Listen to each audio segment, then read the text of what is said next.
Hello, Gabriel Lee.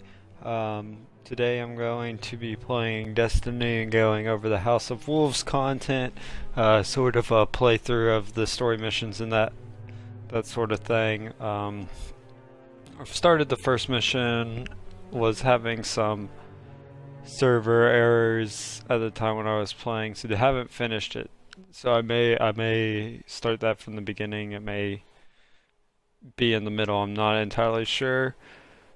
But yeah, I started playing Destiny in December of last year, so before The Dark Below, but after Vault of Glass and things like that had been released, and played it pretty heavily after Crota's release. I think I played it very consistently until March, I believe. Around the time when I started the YouTube channel, and Final Fantasy Type 0 had been released, was around the point when I sort of stepped back from it, and I haven't really touched it. I've noticed that they've added matchmaking to Heroic Strikes, which I think is pretty good. It pretty much lets anyone in on the ability to get exotics, and that's pretty nice because that's a big issue. And you can check reputation with your factions from your inventory. If you use the app, you can trade things in the vault into your characters without actually going to the tower, which is pretty good. And I think that's pretty much all the major updates. The heavy ammo bugs gone, things like that. So yeah, it's been improving. Ready to see what the new content's like and how it goes. Basically, the basic idea is the Awoken in the Reef had their own clan that served under them. It was the House of Wolves. They basically joined up with the Awoken when the Awoken moved into the Reef and pushed out all of the Fallen that did it.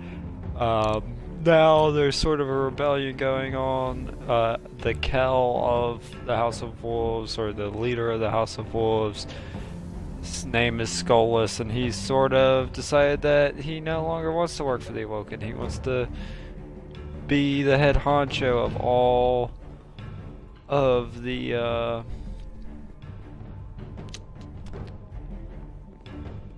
Fallen houses or clans or whatever you want to call it. The Fallen kind of are similar to, I would say, like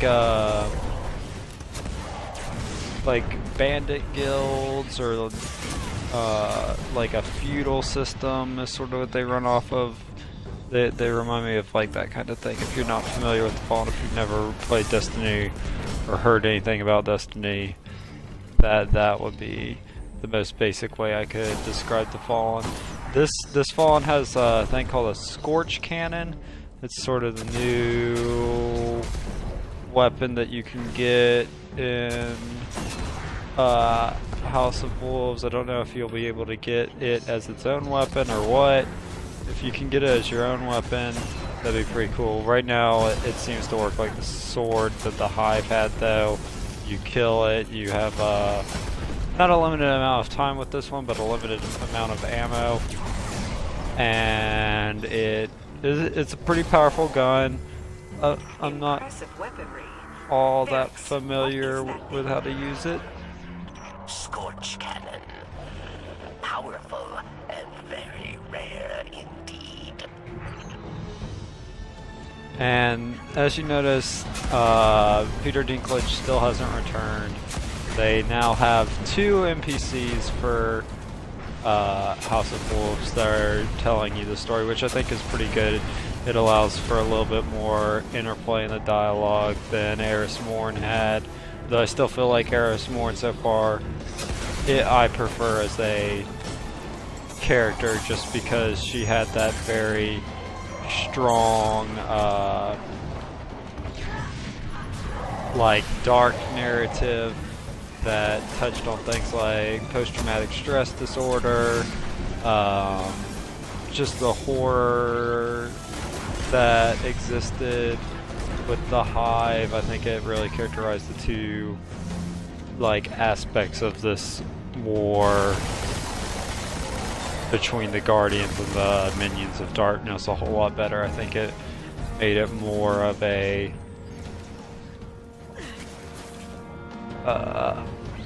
just grounded affair. It was no longer super detached.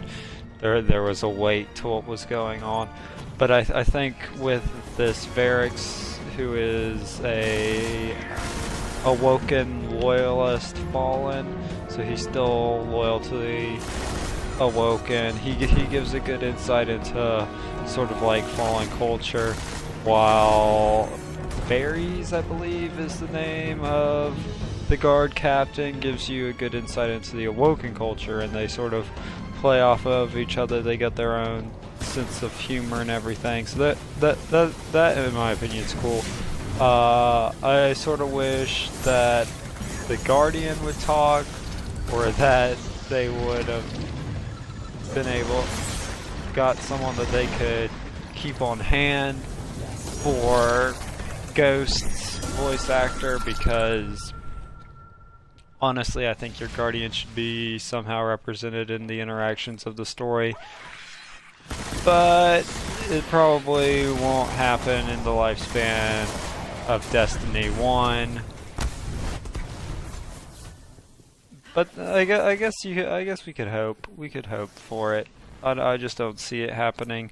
Destiny now refers to the gear that is currently out as Year 1 gear, which seems to indicate that we will be playing the original Destiny for at least a year or more, or I mean at least an additional year to 2015.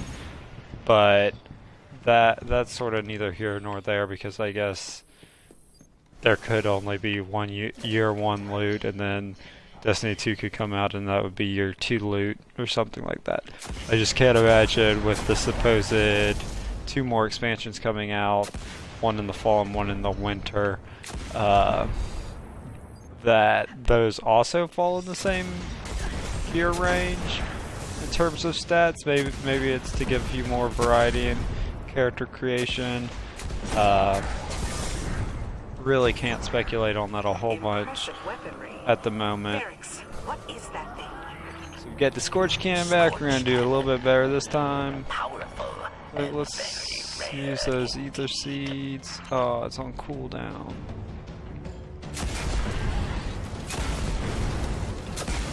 So I really like the Scorch Cannon. I think it's a cool addition. I like that they added at least in terms of missions a new thing to be used. I think they should add a new weapon class that's more alien, more traditional, like Bungie style, sort of different gunplay mechanics than the traditional ballistic bullets, but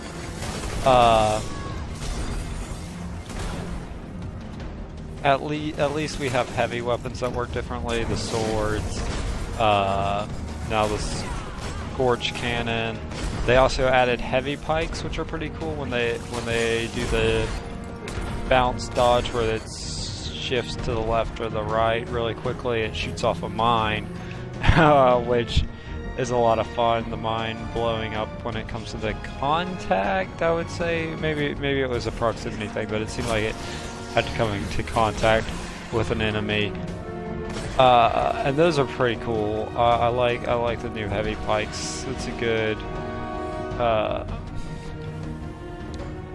different gameplay moment that they have going on.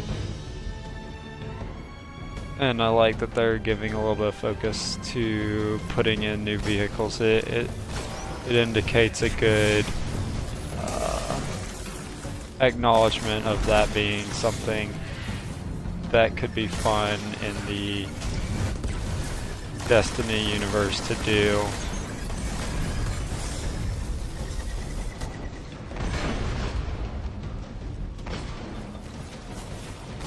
Die! Die!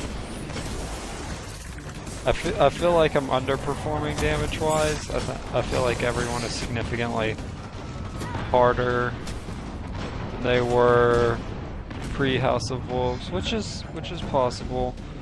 Or I just might be bad. Like I said, I haven't really played since March. I think I played one time to try and do some stuff, but it didn't amount to a whole lot.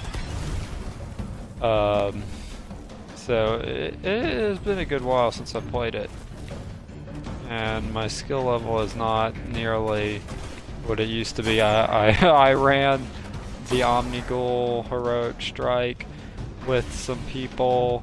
It was the first thing I did because I wanted to check and see if that heroic matchmaking was real, if it was still around, things like that. And it is, and it's a pretty good feature. I'm glad that they finally gave us some matchmaking for getting the high level stuff. That it's a little disappointing that Nightfalls aren't on there, because then you could really get geared out effectively. And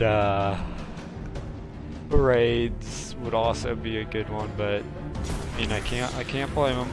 They want to do what they want to do, and they can suffer for it in terms of